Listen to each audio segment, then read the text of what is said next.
Okay, so welcome to the podcast, video podcast. For those listening, I guess it'll be audio only. And we're joined today by 3 of our TESOL program alumni. And it's really nice to have some of our alumni here to talk to us about how things are going in Vietnam. So I think we can just start with going around and introducing yourselves. Just say your name and where you're from. Okay, my name's Ari. I'm from Scotland, Glasgow. I've been here for almost, I want to say 4 or 5 months now.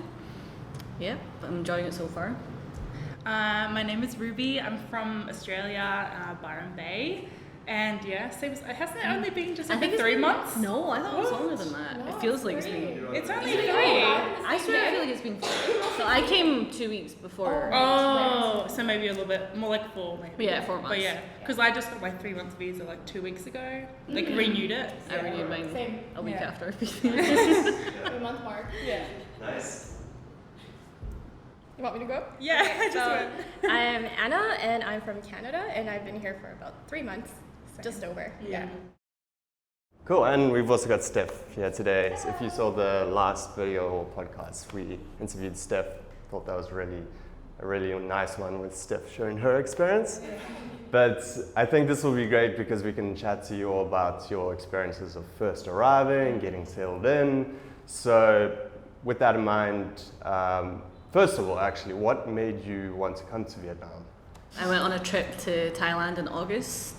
And I met a few people there that actually teach here, and I was trying to find a way to actually travel and work, and they were just telling me this was the best way to do it, so that was pretty much the start. Yeah, I have always wanted to travel and work at the same time, like be able to be in a different country, get amongst the culture and, know the locals and have like a spot and be like, oh yeah, I lived in this country and I wasn't just visiting and I wasn't just a tourist. And I was always a dancer, so I've been dancing since I was 3, went to university, thought maybe like that was my career and like that's how I would travel, but then just kind of like wasn't really what I was also a dance teacher as well, and I really loved teaching, and then I broke my neck last year, and that kind of gave me a lot of time to sit back in my neck brace for 3.5 months to think about what my next move was. And I had friends that had gone to South Korea and Thailand and done the same thing and gone and done teaching, ESL teaching. And even one of my mum's friends' partners had like a little quit his job, moved over to Vietnam and said it was the best decision he's ever done, and started teaching here, and he's been here for 6 months and said it's the best country. And just everyone I've met is always just like, Vietnam is amazing, it's amazing. So I just started researching like, okay, well I want to teach overseas, where? And then just everything was kind of pointing for me to Vietnam, just the low living spending and the pretty decent wage. And always, I adore Vietnamese food. So I was like, well, this kind of sounds like the best of both worlds. And also any Vietnamese people I've ever come into contact with have just been so lovely and giving. And yeah, that's all definitely true since coming here. So it's been, amazing. Yeah, I agree. Kind of a similar story as Ari as well. I actually went to Vietnam in December of 2018, my first ever backpacking experience. And I went to Hanoi, South Korea, and Thailand. And I think like between the 3, Vietnam was probably my favorite. And I met a lot of ESL teachers as well that said, if you're thinking of doing it, it's definitely a really good country to start out with, because the market here is so vast. And so I was like, you know what? Maybe I should try it, because back in my early 20s, I really wanted to be an ESL teacher. I just never got around to it because I dove into full-time work right away. So I just thought, you know what, let's do it. I'm almost 30, let's do it. So that's why I'm here, and I just thought the worst thing that could happen is I won't like it, and I could just go back, but no means of coming back at all, because I think it was one of the best life decisions I've ever made. I've never done any teaching before this, but I think for anyone who's thinking, oh my gosh, I don't know if I could do it, the TESOL course really did help, and it kind of just preps you to kind of know the basics and just do it. I would say before the TESOL program, I felt very, very unprepared, but it does really equip you to really kind of just know the basics. And then I think the rest, you just never know. It's inevitable in anything. I don't know, each language center I feel like is very, very different in their own way. So that's kind of up to you to kind of just do it the way you would, because every English teacher is, you know, they have their own styles. Definitely. So that's kind of why I'm here and I'm doing it. Nice. And you have to get those foundations down, right? Yeah. Otherwise, if you don't understand those basic principles, then you can't learn on top of that. And I think for a lot of people, especially if you haven't taught before, you're not going to be able to take any theory. You're right there, Steph. Okay. You can step out if you need to. Yeah, I think if anyone has that basic foundation of, first of all, just getting up in front of the class, learning the skills, then you can start applying those to how different schools run their course, their schools, basically. Because I would say too, talking with English teachers from different companies or schools, and we talk about lesson planning and how it goes and how it is, and even the curriculum, it's all quite different. I don't know if you guys feel the same way, but even the way where I work, it's ran so differently. So I think that to have a TESOL program where it teaches you everything, I don't think is possible, because there's so many different things. And so for me, I know that if I ever work for a different company, there's also a learning curve that comes with that, because it's a different environment, it's a different curriculum, it's a different way of running things. Yeah, and most schools normally have some kind of training before. So did you have that at your job? Yeah. Every job has Every that. job. I didn't have training for mine, no. You didn't? No, they threw me right into it. Yeah. Oh, wow. But then they have workshops like We throughout your had, I've been to 2 workshops, which are really helpful because they're very specific to the books we use, which helped me massively, because I don't know, everybody up, I think a lot of people use that book, and it's very basic on the pages, and even like there's a teacher's book which gives you an outline of a lesson plan, and it's just, the way it's laid out is not helpful at all. So with the workshop, it was literally all about it, and it helped. Like, I don't lesson plan for that anymore.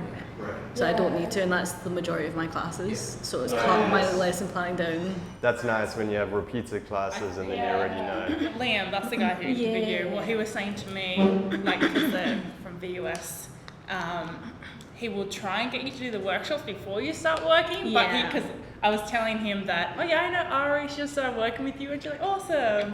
And he's like, well, actually, she started straight away, and she's just doing her training now, but we do try and get you to do it before you even start working. So you were throwing in the deep end. It wasn't that bad. It wasn't No. at all. It was because when we did the course, the TEFL course, it was lesson planning was from scratch. Yeah. Whereas when I was actually teaching, it's a whole book that they give you with like an outline of a lesson plan, and you just add activities and maybe change it up if you want to. So it was so much easier.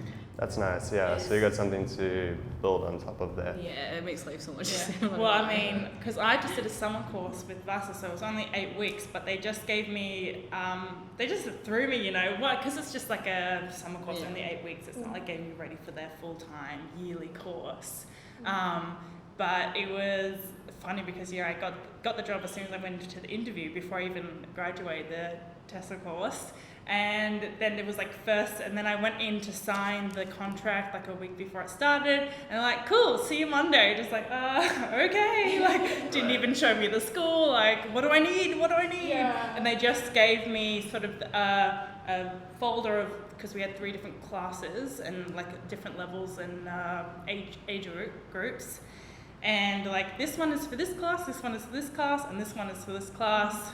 Go ahead, make whatever you want out of that. And I was like, that's a lot of room to explore. And because I was only native English teacher there, so each class had their own Vietnamese teacher, and then I could just sort of do whatever I wanted with, if I had them in the morning or afternoon. And there were 2.5 to 3 hour classes, so that was like, they were long classes, and I would have maybe like a bunch of vocabulary words to work off, and then say, put them in a group and make a presentation. That was my whole lesson plan. And so I was really doing what we did at Ninja, creating it from complete scratch, all my own, which is good, but it took a long time. I could not do that. And not to get used, because I was kind of like, oh yeah, I know how to do this now, because I've been doing it, you know, for my demo classes and for all my things and for my assessments here. But it was like, I have to do this every day, and it was taking me like an hour, like maybe 2 hours, because I was like, I need new activities, I need different activities for the little ones, I need different activities for the older ones, and obviously I got used to it over time, and I needed to plan less for the younger classes because I knew we'd take a lot longer with vocab and we wouldn't have enough, like a lot of time for loads of activities. But with my older class, I needed to plan at least like 8 different activities. Otherwise we'd be like, what are we doing next? You know? So it was like really trying to gauge how much time to spend lesson planning for each class, and it was, I guess, really good practice. Yeah. So now going into any job, I'm going to be like, this is easy. If I even have a book to go off, I'm going to be like, hallelujah! Because I was literally going off 5 vocabulary words, and I would, you know, message my, you know, the head teacher and be like, so what should I do in, you know, when I was first starting, there was no direction. What should I do in this class? It says do a presentation.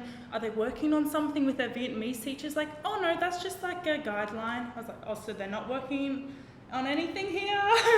It was just so funny, like, just do what you want. I was like, okay. Good and bad thing, because you don't know if you're headed the right direction Or what, does it even say what the aim was, like, for the lesson? No. See, that's the thing that ours is literally, it tells you the aim, it tells you the materials they want you to use, it tells you literally a breakdown, what you want to do, a warmer, step 1, step 2, it's great. So I guess if you are given more leeway to create your own stuff, it actually means more work in a lot of ways, right? And some schools will be like that, where they do require you to create more of the lesson and even the curriculum, which I don't think is fair for the teacher, but unless you're getting paid for that. But then some will have much more, not rigid, but more planned out syllabus. It's not even that it's rigid, it's just a guideline, and you can change it up, you can add things, you can take stuff out, as long as you have the end goal and they learn what they want the kids to learn or the students to learn, you're fine. Right. So it's not like if you can't, like for Wall Street, John, he works at Wall Street, so he has to follow every single step. I couldn't do that. I'm kind of in the same realm where I would say 60% of it is me following what they want me to do, but the main thing that I have freedom of doing is the activities of vocabs, which is pretty much, if I'm doing an hour class, that's only 20 minutes. Yeah. And that's nothing. That's maybe, 2-3 activities? It's weird after doing such long classes. It depends on what kind of teacher you are, because if you want more freedom to kind of just delegate it the way you want to, then it's kind of nice to have that. But for me, it's great, because I just need to do 2-3 activities and it's good to go. But also, it's a bad thing because it's redundancy, right?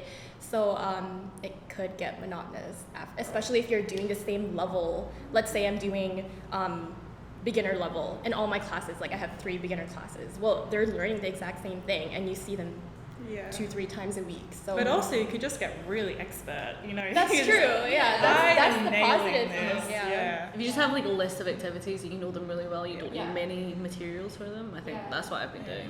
If it works and it's a different class, why not use it again, right?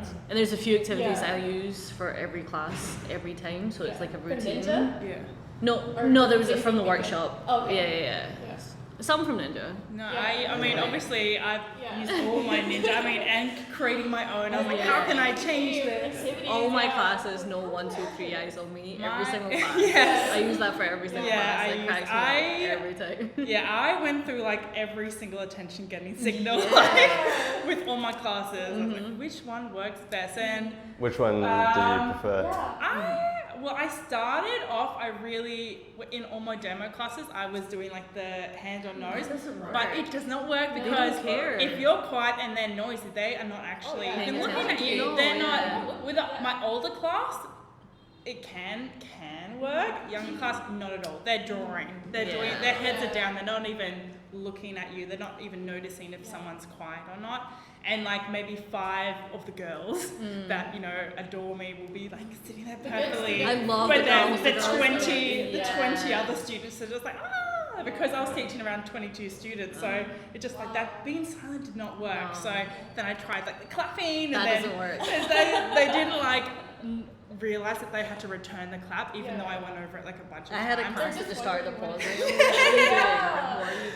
But and 1, 2, 3 eyes on me. That's like the- once that's- I that teach works them, for sure. I was like, Kyle, that does really Yeah. work. It That worked one on us, I'm hits sure it it's on- gonna work. Exactly.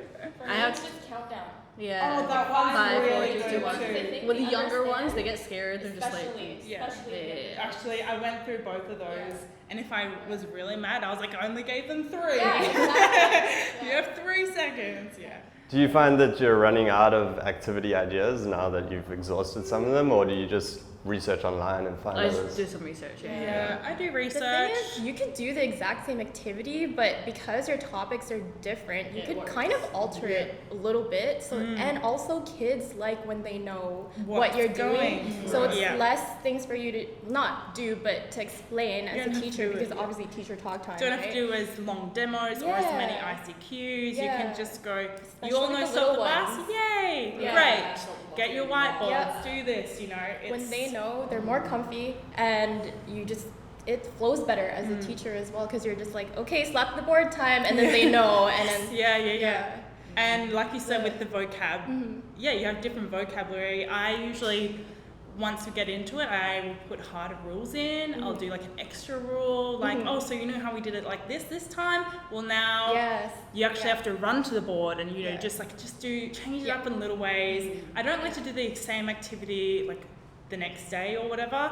I will try and do like sort of opposite days. So if I do these activities on this day, I won't do it the next day, but maybe I'll do it the day after as well. So it's not every single time, but they love change chairs. Absolutely loved it. And it was actually, I found really good for them speaking. Yep. It actually made their confidence levels come up, because even the shy ones, when they didn't get a chair, they had to come up and speak. Yep. And they were just like, oh, I really love this game, so I want to say my part. So I actually found, even though that's more of a brain break, I use it sometimes as a warm-up, because I was like, okay, you have to say colours. Think everything has to be a colour, or everything has to be, you have this. If we did a class on technology, so it's like you have to ask who has a phone, who has the computer, and I'd write up samples on the board of what they can say. Yeah, and it actually worked really great as a confidence booster and pronunciation. So I was like, I can actually use this as a warm-up if I'm targeting language that I have to use as well. So I found that was really great. It's really nice to hear you guys like talking in depth about your teaching. After 3 months, you're now teachers, and you can actually talk about that. It's crazy, yeah. And just to talk a little bit about what you like and don't like, maybe about the teaching itself. What would you say, if we just quickly go around, is your one favorite thing about teaching? Of kids, honestly. They just, the more, because I had the same kids, for 8 weeks straight, and they just, you get to know them, you get to know the personalities, they get to really know you. I'll come in and they'll run up to me and they will draw pictures of me. I have like at least 20 drawings of me at home, and whenever I do an activity or something, they'll they'll do what they have to do and then make one for me as well. We had arts and crafts weeks. I'm like, I made this bracelet for you, I made this for you. And when I'm leaving and all the kids are in the lobby, I'll be, leaving after teaching my last class, and they're all, Ruby, Miss Ruby. And I'm like, bye. And they just want to touch you. And I was like, oh, this is just so, it feels so rewarding. And, my more confident students will just want to start chatting to me. And it just feels so good. Even though sometimes I have no idea what they're saying, I was like, oh, really? That's great. And when I'm walking outside and they're getting on the back of their parents' bikes, they're like, "That's Miss Ruby, bye Miss Ruby." I'm like, "Bye," and their parents are like, "Hello." I was just like, oh, you really feel like a teacher when you get that connection. That was one of the things I've always loved, about dance teaching, because you're with them, and with dance teaching, it's so physical, and they really admire you because they always want to be like you. As a dancer, like, oh, I want to be as good as you one day. And it's the same with teaching English, because they see you speaking so fluently. It's just like, yeah, well, I know you're teaching me this, and I want to be able to talk to you because I admire you and I respect you and I want to talk to you, so I really want to learn this language. And so it just feels really rewarding, which is one of the reasons why I want to be an ESL teacher. I agree as well with the rewarding thing. Also, but because I think, looking back, when it's your first day and it's their first time seeing you, they're like, what's going on? Because I think with also some of the things about being an ESL teacher, there is sort of a high turnover rate as well, because some teachers aren't serious about it. So I think that once they realize that, okay, you're here and I'm seeing you all the time, and it's consistency. At first, you have students that are closed in and won't even speak in class. And so, like last week, this happened to me where I had 2 girls that never spoke a word. And so they have little diaries that I have to write, like for the parents, like saying, okay, she didn't really speak today, blah, blah, blah.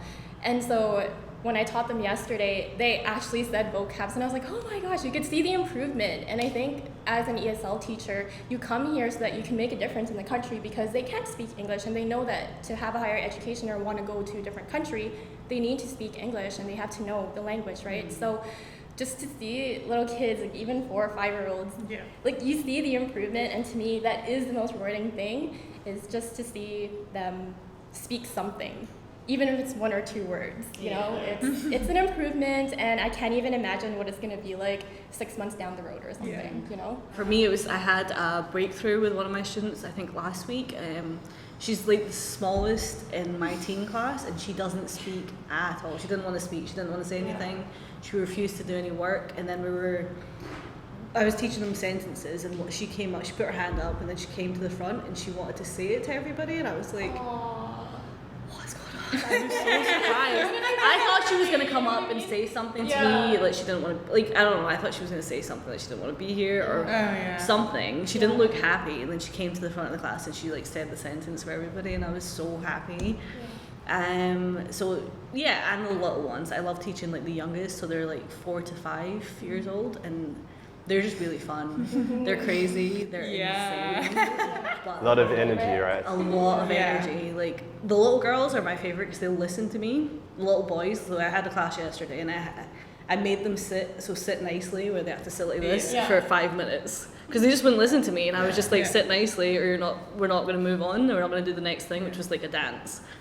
And they were just like, they're so fidgety, which I understand. I've got like nieces and nephews and stuff, but they're on a whole other level. And I don't, it's insane. I had a teen class, and I think the youngest in that class she's not a teenager, she's actually 11. She's really smart, her English is really good, and she drinks like 3 cups of coffee during the class. What? Yeah. Can you stop that? She brings in, I kept telling her, I was like, it's really bad for you, like you shouldn't do that and everything. She was like, no, but I need it. And like even the TA was like, she's addicted to coffee. Like, oh my god. Yeah. This is a class like I'm taking over from a Vietnamese teacher, and he's been there for like the last 4 weeks with him, and he's like, she's like that every class, but she's really smart. Like she has a lot of energy, and now I know why. Like it is instant coffee, so she'll like bring out her little thing, and she'll like, it's insane. Wow. Even the kids drink the energy drinks here, like Sting and Red Bull. Yeah. Not so good. One thing I've noticed just from the few months that I've been working with Ninja Teacher is that during solo teaching and teaching practices, you really don't know what you're about to walk into, and so it's really overwhelming for some people, and you have to. I think that it's a good thing because it teaches people that you need to be flexible and adaptable. But it's really good to hear you guys talk about how once you actually start working and start building relationships with your students, how different it is when you're with the same class and the progress that you see made. These classroom management techniques are really important too, and that's you know, I would say one of the challenges of teaching is controlling a class of kids. What would you say some of the others are that you specifically have found, and even stuff that you don't necessarily like about teaching? Either one. I feel hypocritical because I'm trying to like, you have to speak English, and they're like, can you speak Vietnamese? I'm like, Oh, really? They no. say that to you? Yeah, my older kids are just like, teacher, do you speak Vietnamese? I was like, I just feel like you're in an English center. Yes, I do. I'm like, 2 words. You start listing off all the food that you know. No, I think I said to one of my students, we were having like drawing time, and the kid was like, teacher, can you speak Vietnamese? I was like, I know 3 words. And then she's like, oh, what are they? And then I'd say them, and she's like, what? And I was like, oh. I was like getting schooled by my student. I just felt so hypocritical because I'm like, you're not pronouncing it correctly. You know, it is bicycle, and they're just like, well, you can't even say the or whatever. You know, just like, damn it. Yeah, so that's one thing I feel really bad. I just really wish, you know, even like been looking into teaching learning Vietnamese. It's just difficult. It's just really difficult. It takes a lot of time and a lot of energy. And when you're spending a lot of energy lesson planning and doing that, it's really hard to be like, I got to focus and I want to learn this.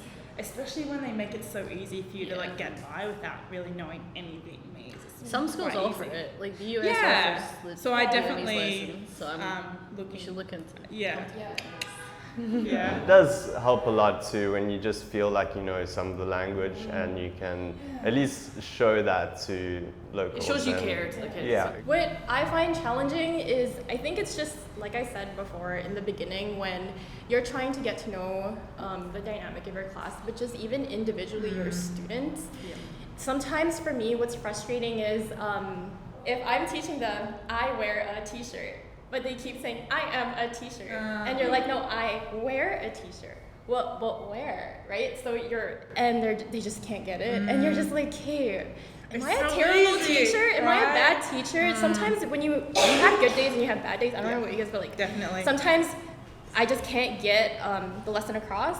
But also, like, when you think about Vietnamese students, they have school Monday to Friday, and then they have extra English lessons either in the evenings or on the weekends. Well, if you have a class that starts at 8 in the morning with little kids, sometimes I have to kind of remind myself that, you know what, it's not always you, like maybe it's just a bad day, and you just have to kind of just forget about it, move on, and then try again, because you're going to be seeing them a lot, so they're bound to do something. So as nice as it is that you see the improvements, sometimes I think the cruddy part about it is that you're not seeing the improvement fast enough, and then you kind of just, you're a little bit hard on yourself to be like, wait, is it me? You can't really be too hard. You only see them once a week sometimes, so like it's not. That's the thing. If they don't get it that week, I always recap it because they'll probably forget. And you have to think too, like if you only see them once or twice a week, and then you're teaching them like X amount of vocabularies or phrases, they're not going to remember it. Because when I was a kid, if I'm only doing even like 1 hour of geo, like Monday, and then the next day you're reviewing what you learned the day before, you don't even remember because you have so many subjects, and then add on an extra English class. So I guess that's kind of how you have to think about it. Is if you have bad days, don't let it kind of don't question yourself. Just don't let it ruin your confidence, because I think as a new ESL teacher, we're a little bit too hard because we want it so badly to be perfect, but it's not. And like my first week of teaching, when you're after induction and you get your first class, you're just like, oh my gosh, that was the worst class ever. Like I could have done this, I could have done that, but it all goes with time. And I don't know, like I think like, you know how some English teachers are just like, oh, lesson planning, it's no big deal. You could just think about it like this. I was like, I'm still waiting for the day where I'm just like this, because it's not there yet. But I could see it getting easier, and I could see myself getting used to what it's like. But even the working environment, because that's also kind of not really a learning curve, but it is something to get used to, because it's very different from where I'm from, right? I'm sure it's the same thing with you guys. What ways like, have you found it being different? just like obviously the language barriers. So if I was talking to my CM or central manager, you think you're on the same page, but then you're not, or maybe there's a little bit of a miscommunication. I also find that there's less communication between I would say HR and central managers. So sometimes it's like how can I say this? Sometimes you talk to your central manager who you see all the time, and then you guys are on the same page, and then you talk to higher up, which is like, I don't know who. Manager, yeah. Yeah, and then they're like not aware of what's going on, and you're just like, wait, why are you asking me? Like, you should be asking them. I don't know, it's just, but that's not really at all. It doesn't always feel so structured. Yeah, and Like it's just, a Western job would have these, these strict layers. I think it depends on the school. I would say it's just the communication between just the actual company and just making sure everything's ran smoothly. Yeah.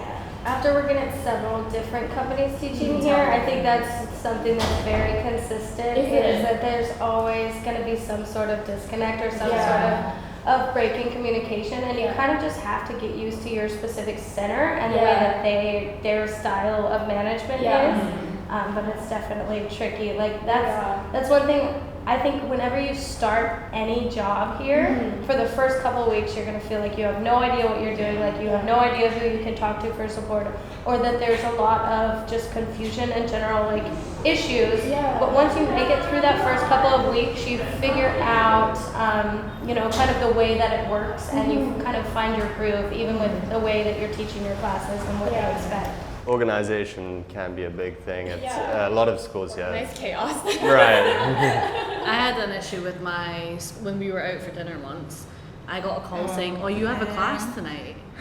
Where are you?" And I was in D1, and like I'm on the other side of the city. In the middle of dinner. Yeah. Yeah, and I was like, "No, I don't," because you check. So basically, our schedules are updated on Saturdays at 12. And so I checked it and I printed it out, so I had proof that there was no class on a Wednesday at like 6 p.m. And then she was like, okay, we'll get someone to cover it. And then I checked my schedule again and it was removed. And then I emailed her with like all my receipts. I was like, I printed it out on this day. Like you said, like maybe it's I misunderstood. Like try not to be too like it's not my fault. And she was like, oh no, it's our mistake. Normally if we do put an extra class in after Saturday, we call you a couple days before to make sure we can take it, and nobody did that, so take it out, which was good, because then I booked off Wednesdays and Thursdays, and they're definitely my weekend. That's definitely my weekend now, because they were going to put another class in on one of those days, so there's 2 days in a row in Vietnam like everyone wants to get that, because sometimes you only get one full day. Right, so I was quite happy about that. I mean, that's definitely, and as far as the communication, so because I was doing a summer school, another thing what we're talking about, challenges that the students want to have their summer break. They've literally just finished school, all their exams, straight into summer school, 5 days a week.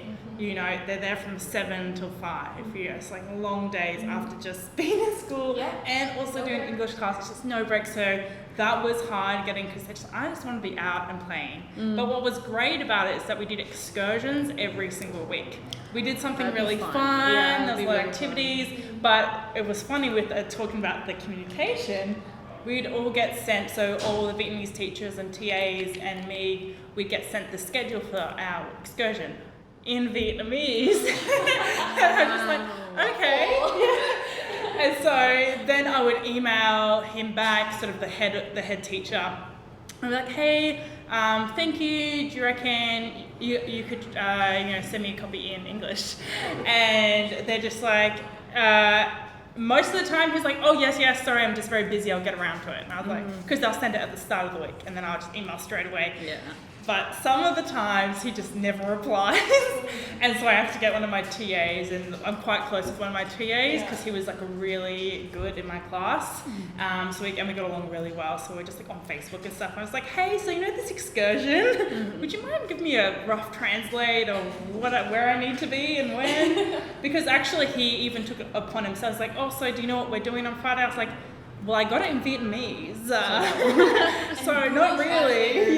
Not helpful. And then he would just like lay it out for me. So he's already done it for me without even asking all the time. But it was funny because I just finished last week. Friday was the last day, and we did this big water park excursion. And he'd actually sent the excursion details the week before. And I'd emailed him, and he obviously had just not seen it. And And then like the day before, I was like, well, I still haven't got a reply. I'm just going to ask my TA. And he was at university because he does teaching during the day, university at night. And he's like, yeah, I'll get round to it. Just like, I will be a bit late, but I'll let you know as soon as I can. I was like, cool, I really just need the timing details. And he was like, all right, so we're leaving at 7 a.m. And I was like, well, I'm glad I asked. Otherwise, I would have just rocked up at 8 o'clock, or 8:30 when I usually do a class, and I would have missed it. So I was like, oh, that's a really big thing to forget to mention. A lot of last minute stuff and last minute changing of Yes. classes, which is not great if you've planned around that. What's funny is that he told me, make sure you're there by 7. I'm there like 10 no to one 7. else is. I'm there, no one That's rocks the up till point. 7:30. Yeah. I've been there since 10 to 7. Yep. Just like, I'm ready, I'm here. You said 7, I'm here early. And Yeah. no one's even there except the cleaner. I'm like, oh my God.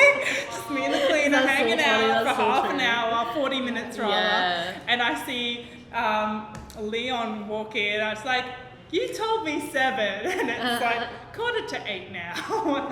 It was just so funny because I set my alarm for 6:30. I'm like, Wow. Is your job hourly or salary? Sorry. Okay, so Yeah. it's kind of calculated Yeah, into yeah. that.